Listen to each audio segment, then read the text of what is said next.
Hello, Mayor Jeff Schielke speaking to you on Friday, July 23rd, 2021. And I've got a variety of topics to touch on very quickly. First of all, we've gotten a number of inquiries at the city in the last few days about where is Neighbors Magazine for the current edition, which was supposed to be delivered the first week in July. And through some extenuating circumstances, so we are told, the magazine is coming, but hopefully it'll be put in the mail the first part of the coming week. And so it's on its way, so we were told. So I just want to let everybody know it hadn't disappeared, it just had some issues prevail that had to be dealt with. Another thing, I've got a few announcements to make, is that the Windmill City Festival is going to be August 27th through the 29th. And largely that's going to be right down here around City Hall where the fences are up, and they're going to have a variety of things for both children and adults and some entertainment. And then obviously the Farmers Market is tomorrow again on July 24th starting at 8 a.m. And last week's Farmers Market, in the opinion of many people, was potentially the best one ever attended as far as the number of people that turned out to see it. And we had seemingly a huge number of vendors who were there. We were halfway up to Franklin Street on River with people with displays and tables and whatever. And so we had a great crowd, and a lot of people who were there told me they did very well. So that is an idea that's spreading. And then the third announcement I have is that Cocktails in the Park, which is a function of Batavia Main Street, is scheduled to be on July 31st from 7 p.m. to 11 p.m. and that's going to be right next to the City Hall here in what I guess we call Appleton Park, and it's right there by the river, and there's going to be a variety of testers and tasters and whatever. And so we've got a lot of things going on here that I think Batavia is going to take great pleasure in, and I'll have more to talk about in the next week. We've got a couple more coming with other performances and presentations, and we'll see where we go with all that. Batavia is right now in the throngs of a lot of exploration by a lot of different people, and for a lot of different reasons. Certainly one of them is new businesses are starting to pop up and want to open themselves up into Batavia, and you've heard about a couple of them.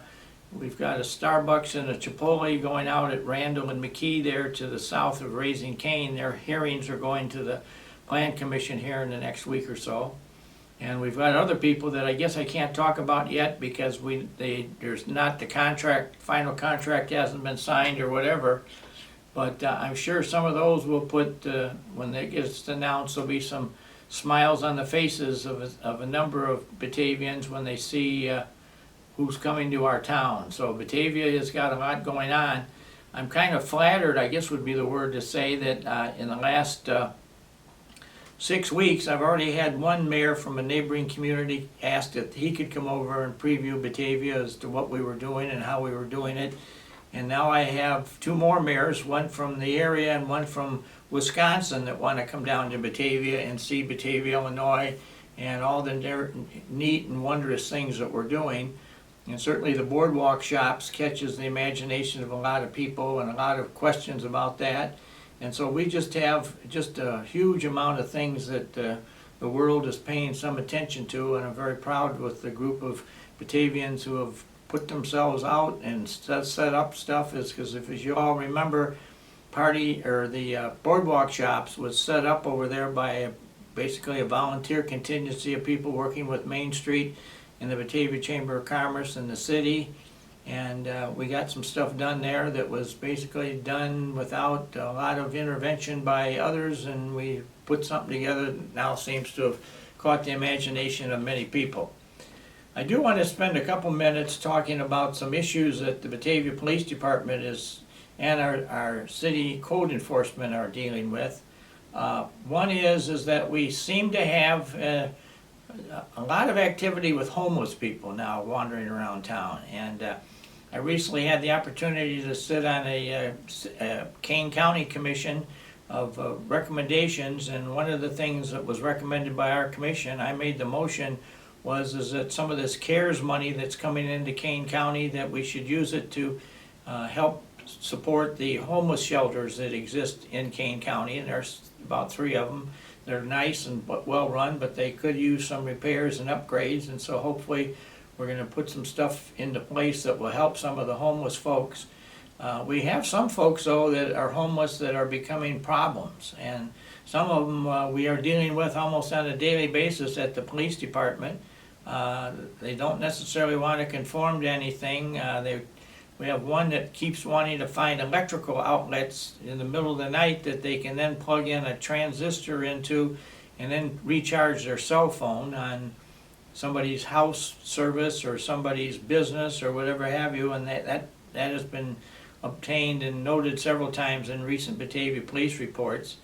And so we've got some stuff that's in kind of a work in progress, and some of these folks are what I guess the police department describes as regular customers, because we're dealing with some of these people almost every day, and we're not arresting anybody, but we keep asking for cooperation, and I don't know if I think we feel like we're getting it. The other issue that's out there is that we seemingly have several homes in Batavia now that people have taken to the idea that they're just going to start renting out rooms in their houses to people to move into. And this is a bit of a tense one, because there are some rules, and there probably may in some instances aren't enough rules of how that's supposed to be handled. Specifically, if you have 5 or 6 rooms and only 1 bathroom, that could be a problem. And so we're going to take a look at this. The staff has already started to examine where the houses are that we're having these problems, and we probably are going to be going to the city council here in the near term, making some suggestions of things that we can do to kind of bring more of this into conformance and acceptance by the neighboring neighborhoods, because there is a lot of folks that are getting somewhat angst up by suddenly having all these people walking around at 3 o'clock in the morning and coming and going, and it used to be a house with a small family of 4, and now there's some instances 10, 12 people moving in and out of the doors all kinds of the time of night. So we'll see where all that goes, but I will tell you that's probably going to be a discussion that will be, the staff and myself will be taking to the city council in the near term. I guess I would like to just kind of close this week's comment by making the observation that you really, if you walked around Batavia last Saturday morning, you really got a sense for the pride that a lot of people have in the community, and the smiles that come on the faces of Batavians when they see nice things happening in their town. And we are just as a community very, very fortunate that we are in the position we're in. We don't have a whole bunch of crime. We don't have violent crime of any magnitude. And we've got great support services from our police, our fire, our public works, our city building and code department.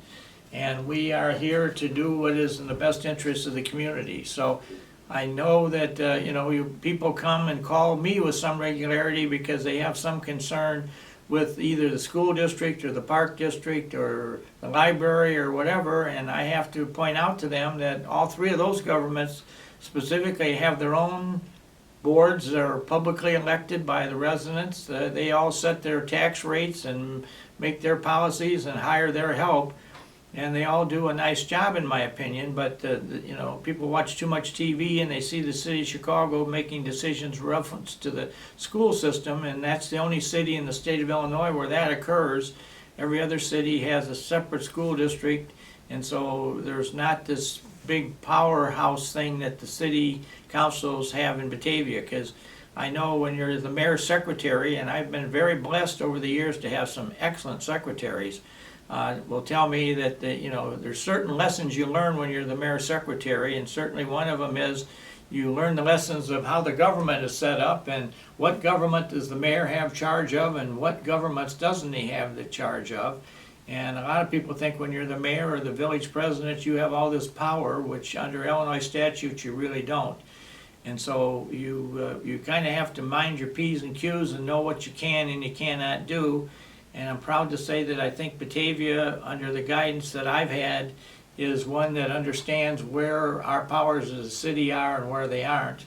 And the things I've just talked about are the things that the city has some direct involvement in, and other things, I don't have anything to say about who gets to wear a face mask or not wear a face mask in the schools, which is certainly one of the issues I've dealt with.